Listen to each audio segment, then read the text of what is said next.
صلی اللہ علیہ وآلہ وسلم نے ارشاد فرمایا کہ جو زمین باران والی ہے اس پہ عشر جو ہے وہ 10واں حصہ ہے. عشر ففیہ العشر،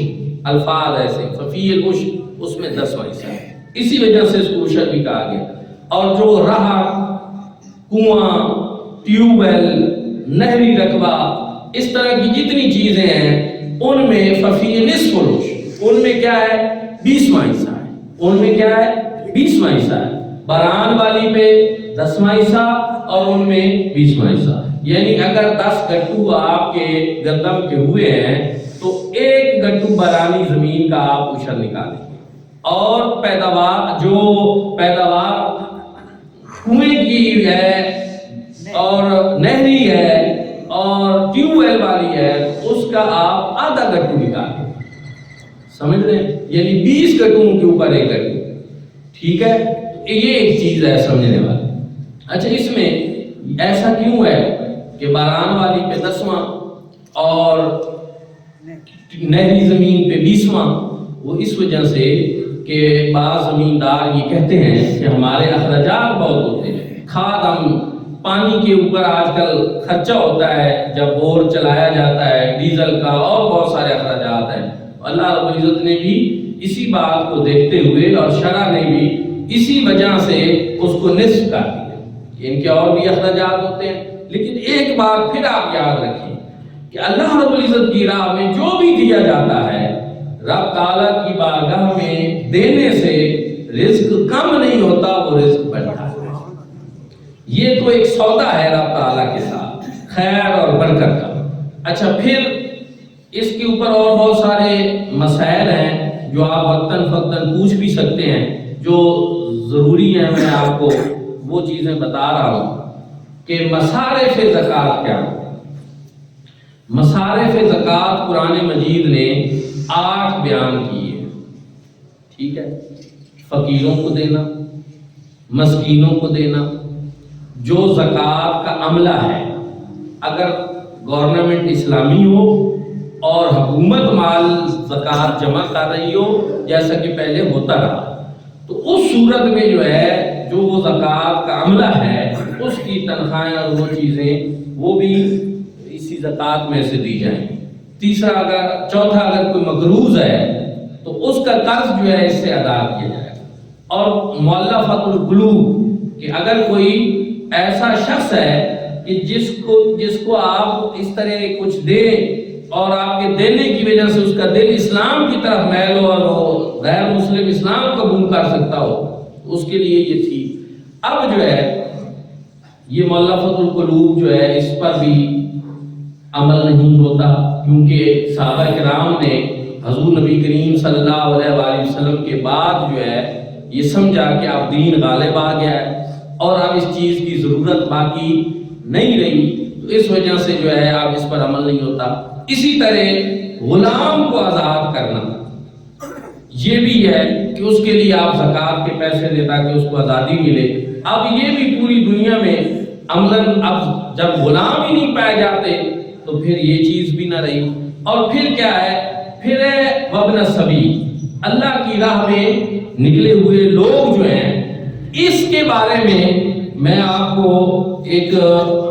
جو عرض کرنا چاہتا ہوں وہ یہ ہے کہ اس کے بارے میں علماء کرام کے بہت سارے ہیں اقوال، کہ بعض علماء نے فی سبیل اللہ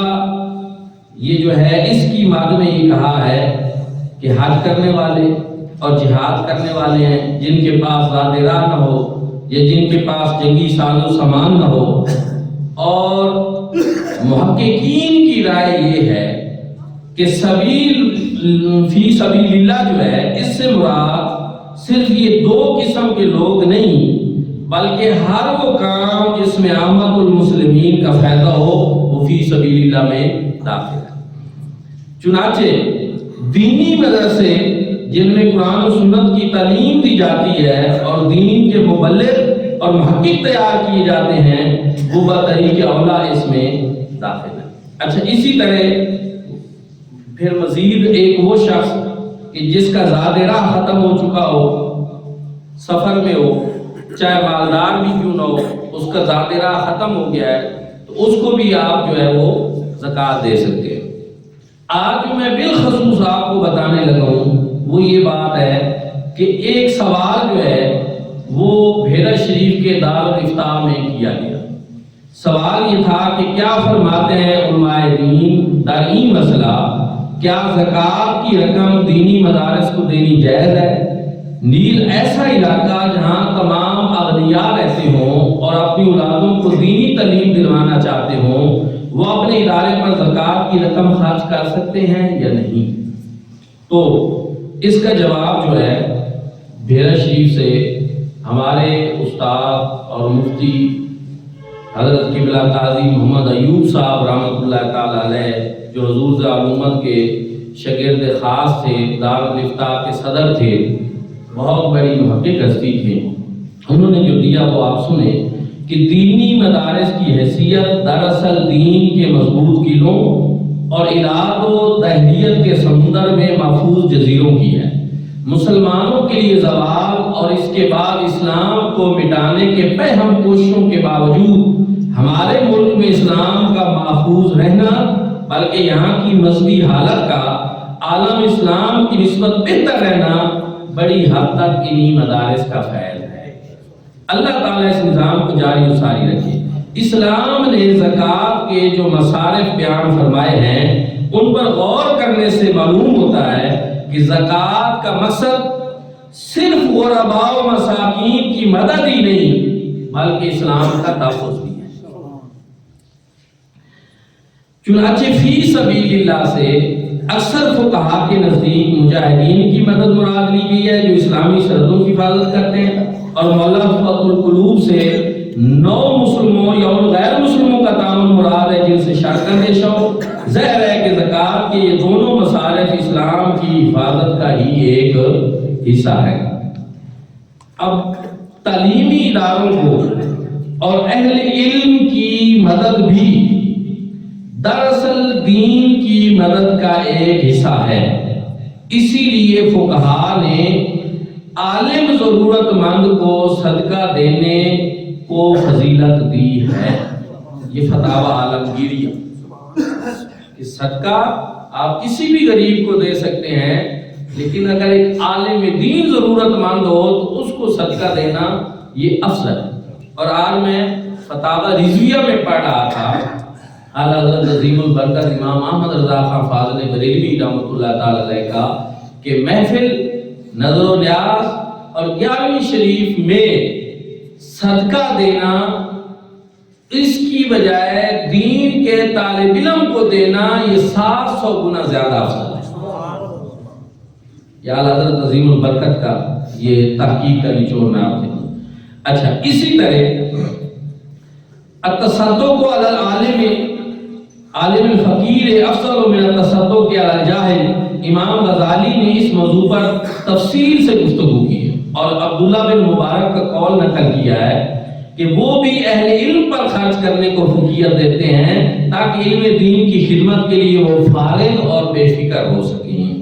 اسی لیے دینی مدارس میں زکوٰۃ کی رقم خرچ کرنا نہ صرف درست ہے بلکہ بہتر ہے اور دور اجر کا باعث ہے۔ اور اداروں کے محتمم حضرات کی حیثیت وکیل اور خلیفہ کے نائبوں کی حیثیت ہوتی ہے۔ جس طرح کے ایک بادشاہ وقت ہو اور وہ نظام زکوٰۃ چل رہا ہو، اس وقت ہر بندہ یہ تو نہیں ہوتا کہ وہ خود بادشاہ کو جا کر دے، وہ آگے اس کے نمائندے ہوتے ہیں، وہ وصول کرتے ہیں۔ جب سرکاری سطح پہ زکوٰۃ لی جائے گی تو گورنمنٹ کے نمائندے ہوں گے۔ تو اسی طرح جو مدارس کے معتمم ہوتے ہیں ان کی حیثیت وکیل کی ہوتی ہے یا خلیفہ کے نائب کی ہوتی ہے۔ اور میں اس مسئلے کو آپ کو ایک اور آسان طریقے سے سمجھا سکتا ہوں۔ آپ مثلا کسی مدرسہ میں زکوٰۃ دینا چاہتے ہیں یا کسی بندے کو زکوٰۃ دینا چاہتے ہیں، آپ خود نہیں پہنچ سکتے تو آپ کیا کہتے ہیں، ماسٹر صاحب یہ جامعہ مدینہ النبی میں زکوٰۃ جمع کرا دیں، یا یہ فلاں بندہ آپ کے محلے میں جو غریب ہے یہ میری طرف سے اس کو پہنچا دیں۔ اب کیا یہ جب زکوٰۃ اس کو دیں گے، آپ اس نیت سے ان کو دیں گے، تو کیا یہ زکوٰۃ آپ کی ادا ہوگی یا نہیں ہوگی؟ یہ آپ کی ادا ہوگی، اس وجہ سے کہ آپ نے زکوٰۃ کی نیت سے ان کو دیے، ان کو اس لیے دیے کہ یہ آپ کے ایک وکیل کی حیثیت سے آگے پہنچانے والے ہیں، یہ ان کو پہنچا دیں گے اور بات ختم۔ اسی طرح جب مدارس دینیہ کو زکوٰۃ دی جاتی ہے تو جو محتمم ہوتے ہیں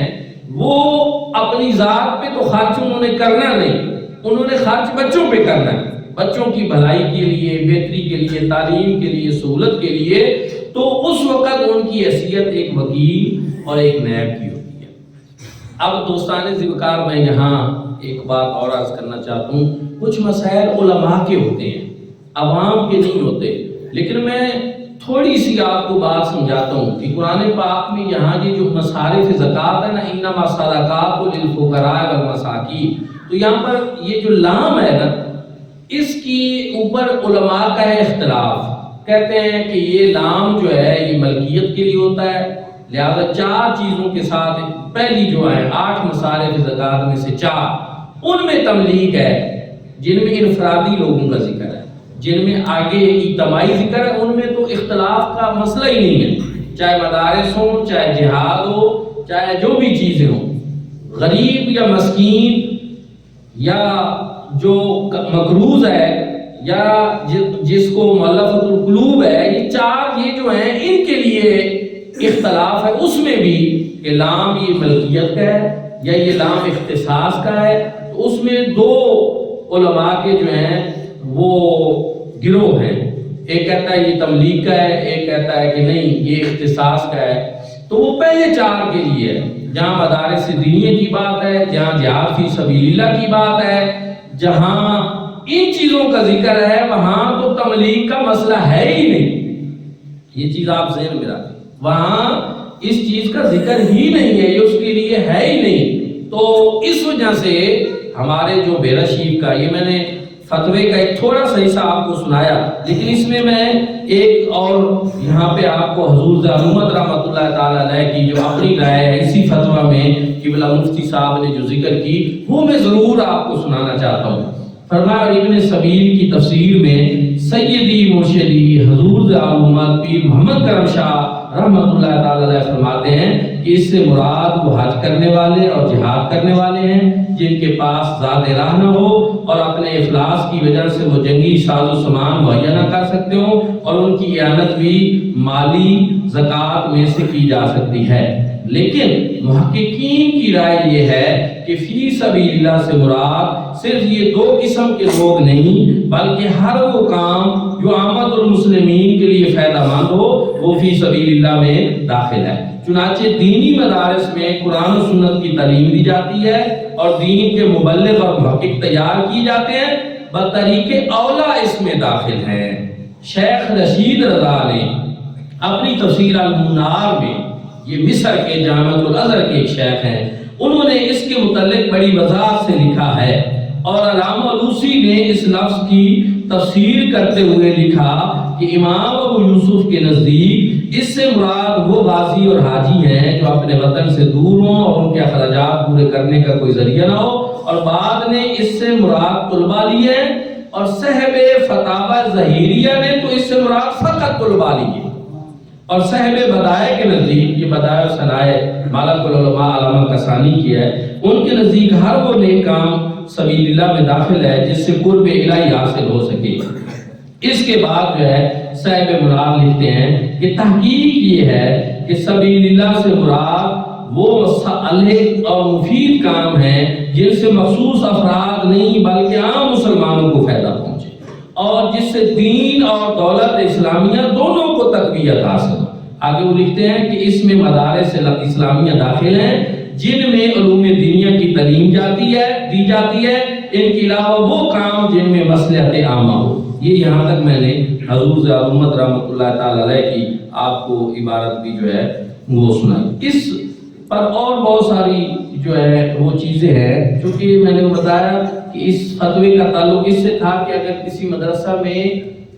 ایسے بچے پڑھتے ہوں جو مالدار ہوں، تو پھر اس کا نچوڑ آخر پہ یہ ہے کہ اگر مدرسے میں مالدار بچے بھی پڑھتے ہیں تو پھر وہاں مدرسے میں ان کے اوپر بھی زکوٰۃ لگ سکتی ہے، جبکہ وہ مدرسے میں ہوں اور دین کے لیے اپنے آپ کو وقف کر چکے ہوں پڑھائی کے لیے۔ تو یہ چیزیں سمجھنا یہ بڑی ضروری ہیں۔ بعض لوگ جو ہیں وہ صحیح سمجھتے نہیں، صحیح پڑھتے نہیں، تو لوگوں کو پریشان کر دیتے ہیں۔ تو اس لیے میں نے یہ ضروری سمجھا کہ حضور عالمت رحمۃ اللہ تعالیٰ علیہ کے فرمودات جو ہیں وہ آپ لوگوں تک پہنچائے جائیں۔ دعا ہے کہ اللہ کریم ہم سب کو زکوٰۃ دینے کی، عشر دینے کی توفیق عطا فرمائے۔ تو امام ابو حنیفہ کا مفتبی قول یہی ہے کہ آپ ہر پیداوار میں سے زکوٰۃ دیں گے، اور اللہ رب العزت کا بھی یہی فرمان ہے کہ یا ایھا الذین آمنوا انفقوا من طیبات ما کسبتم، اے ایمان والو جو کوئی تم حلال رزق کماتے ہو اس میں سے تم اللہ کے راستے پر خرچ کرو، ومما اخرجنا لکم من الارض، اور جو کوئی تم زمین سے نکالتے ہو اس پیداوار پر بھی زکوٰۃ دو، اور ولا تیمموا الخبیث منہ تنفقون، اور جو گھٹیا چیز ہے اس کا اللہ کی راہ میں دینے کا ارادہ نہ کرو، ولستم بآخذیہ الا ان تغمضوا فیہ، اگر وہی چیز لوٹا کر تمہیں دی جائے تو تم چشم پوشی کیے بغیر اس کو نہیں لوگے، تو پھر تم ایسی چیز اللہ کی راہ میں نہ دو۔ وَاعْلَمُوا، اور جان لو، ان اللہ غنی حمید، بے شک اللہ رب العزت غنی بھی ہے اور صفت محمود سے متصف بھی ہے۔ دعا ہے کہ اللہ رب العزت ہم سب کو عمل کی توفیق عطا فرمائے۔